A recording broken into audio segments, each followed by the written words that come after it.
Esta historia comienza mucho tiempo atrás, antes de que las videoconsolas invadieran los hogares. A principios de la década de los 80, en una localidad de los Estados Unidos, comenzó a cundir el pánico cuando se sucedieron una serie de muertes violentas. Las víctimas habían sido torturadas y asesinadas de manera brutal, y el responsable siempre dejaba escritas con sangre en la pared las iniciales de D. Más allá de esto, la policía no tenía ninguna pista. La matanza más brutal tuvo lugar en un hogar donde 6 personas murieron y solo una sobrevivió, con heridas de gravedad. Su testimonio fue escalofriante. Afirmó haber sido atacado por un pequeño oso de peluche cubierto de sangre, con una sonrisa macabra llena de colmillos, y de cuyos ojos brotaban llamas. Sobre su cabeza tenía una especie de antena con una piedra roja, y actuaba como loco, dando saltos de un lado a otro. La policía descartó su testimonio, y fue ingresado en un sanatorio mental. Días después se quitó la vida. Por la ciudad comenzó a correr el rumor de que el responsable de los crímenes no era un psicópata, sino un ente demoníaco, y todo el mundo se encerraba en su casa en cuanto se ponía el sol. Una noche una patrulla de policías encontró en un callejón los restos de un cuerpo masacrado, y a los pocos metros una figura escribiendo las iniciales TD con sangre en la pared. Salieron tras él y pudieron perseguirle gracias al rastro de sangre que dejó hasta las afueras de la ciudad, donde se escondió en el cementerio. Para ese momento ya se había dado la voz de alarma, y varias patrullas comenzaron a rastrear el camposanto.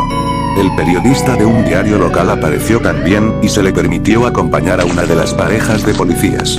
Después de mucho rato dando vueltas y escuchando ruidos extraños, de repente uno de los oficiales cayó desplomado al suelo, con la voz ahogada por los borbotones de sangre que salían de su garganta.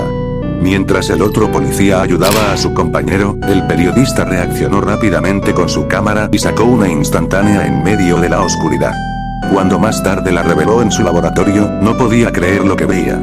Un pequeño oso de peluche aparecía de pie sobre una tumba, sosteniendo en su mano un hacha manchada de sangre. La imagen confirmaba la descripción que había dado en su momento la anterior víctima, y cuando fue publicada en la prensa, la gente se volvió histérica. Ya no bastaba con cerrar puertas y ventanas, se usaban rosarios, incienso, agua bendita y cualquier objeto religioso que valiera para protegerse de aquel ser demoníaco. Acudieron en masa a preguntarle al párroco qué podían hacer ante semejante amenaza, y este contestó que la única salvación era la fe. Se convocó una vigilia de rezos y plegarias que duró ininterrumpidamente varios días. La gente se volcó para pedir ayuda a los cielos y debilitar así el poder del monstruo. De repente, una noche, la criatura se apareció, de rodillas ante el sacerdote. La sangre y las llamas brotaban de sus ojos con más fuerza que nunca, y sus gritos desesperados intentaban acallar los rezos de la gente. El cura juntó la valentía necesaria para plantarse frente a él, pronunció unos versos y le roció con agua bendita, momento en el que el monstruo soltó un alarido de dolor y explotó como una gran burbuja de sangre, empapando a todos los presentes. Por fin la maldición había terminado. Todo volvió a la normalidad y la gente intentó olvidar aquella macabra experiencia. Hasta mucho tiempo después, a finales de los 90, cuando Sega lanzó para su consola Saturn una nueva entrega de su saga estrella, el Sonic R. Se trataba de un revolucionario juego de carreras en 3 dimensiones, que incluía un par de personajes secretos que se podían desbloquear como recompensas. En un hogar de Los Ángeles, California, una madre llamaba a cenar a su hijo, que llevaba varias horas encerrado en su habitación, jugando a este nuevo título. Tras varios intentos sin respuesta, subió dispuesta a regañarle, pero lo que encontró le dejó desencajada. Su hijo yacía tendido en el suelo con los labios azules, espuma en la boca y las pupilas dilatadas. La consola estaba encendida y no paraba de sonar en bucle una de las canciones del juego, Can You Feel the Sunshine, con un tono alegre que le daba a todo aquello una atmósfera bizarra. Se dictaminó que el chico había muerto por un ataque de epilepsia a causa de jugar demasiadas horas seguidas, lo que no dejaba de ser extraño porque no tenía ningún antecedente familiar de esta enfermedad.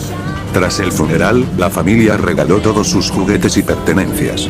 La videoconsola fue a parar a su mejor amigo, que ya en casa la conectó y comprobó que justo antes de morir, el chico había desbloqueado un nuevo personaje. Se llamaba Tails Doll, la versión oscura de uno de los protagonistas del juego, que tenía aspecto de muñeco de peluche y una antena con una luz roja en la cabeza. Este personaje desbloqueable en el nivel de Radical City podía obtenerse si quedabas entre los 3 primeros en la carrera y acumulabas 5 tokens. Este hecho se dio a conocer por los foros de internet, y empezó a correr el rumor de que el sanguinario TD había vuelto a la acción, a través del macabro personaje del videojuego. Sega no tardó en reaccionar y lo hizo desaparecer de todos sus productos. Pero ya era demasiado tarde, y la pesadilla volvió a hacerse realidad. Unas semanas después hubo un nuevo asesinato. Una vez más, un cadáver brutalmente torturado y una inscripción en sangre, esta vez más extensa. Decía: Gracias por vuestro miedo.